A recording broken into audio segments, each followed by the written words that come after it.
Izod, Polo, Monster, all of them fakes. Louis Vuitton, Coach, Prada, fake, fake, fake. Nike, Timberland, UGG, none of them are real.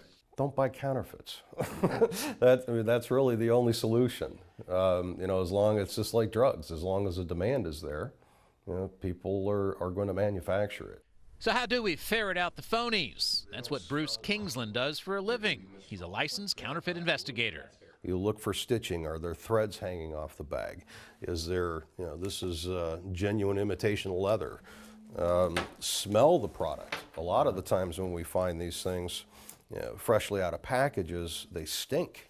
When you put on the Kate Spade label that just peels on and off, now you have a $50 purse. You can feel them. That's plastic. There's paint on these things. Nike doesn't paint shoes. There'll be a Lacoste, there'll be a Polo, there'll be a True Religion. So they'll use the same shirt and just put different labels on them. It's a $60 billion a year problem worldwide. It's a problem everywhere, even here in central Ohio. Earlier this year, this flea market on Columbus's east side was raided by the Franklin County Sheriff's Office. They found purses, shoes, jewelry, all fake. $8 million worth of counterfeit goods were seized during the October raid. The counterfeiters make the fakes because there's big money to make. Profit margins on this are greater than drugs. And the holidays are prime time for profits. In Columbus, Mike Kallmeyer, 10 TV News. Okay. Now, is there... We have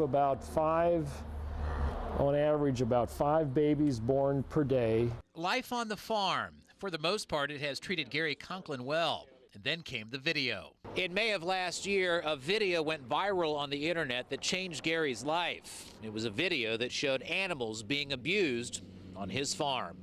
He's doing all this stuff. That's Billy Joe Gregg, right, doing all that bad stuff. It's a video seen around the world. Gary was out of town when it was released. He came home and clicked on YouTube.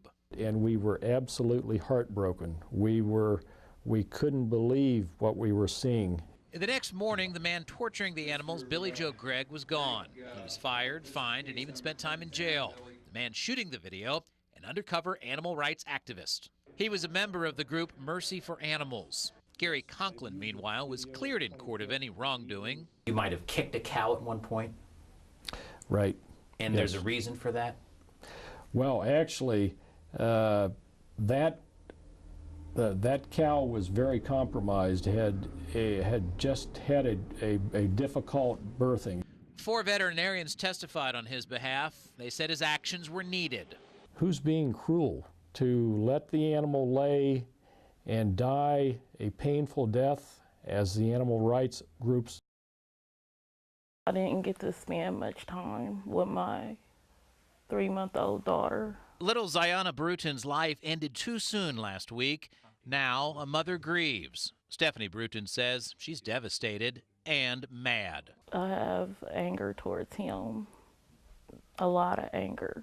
Anger toward Robert Robinson, the person she called her friend. Robinson was arrested Saturday. He will be in court Tuesday facing a murder charge in Ziana's death. He denies hurting the infant. I don't understand why he's denying it. I have 2 children of my own, and I know that I wouldn't do it. There was nobody else in my household, and he was the only person who was there. Detectives say Robinson moved into the mother's apartment on Yearling Road a couple of months ago, and that he was alone with Ziana on Friday. They say he punched or threw the baby to cause her death. I just want him in jail for a very long time. I have no money for her funeral, so I cannot bury her right now. I have no money for it. What she does have is a message to other mothers. Make sure that the one that's around your kids or whatever is the right one, because you never know.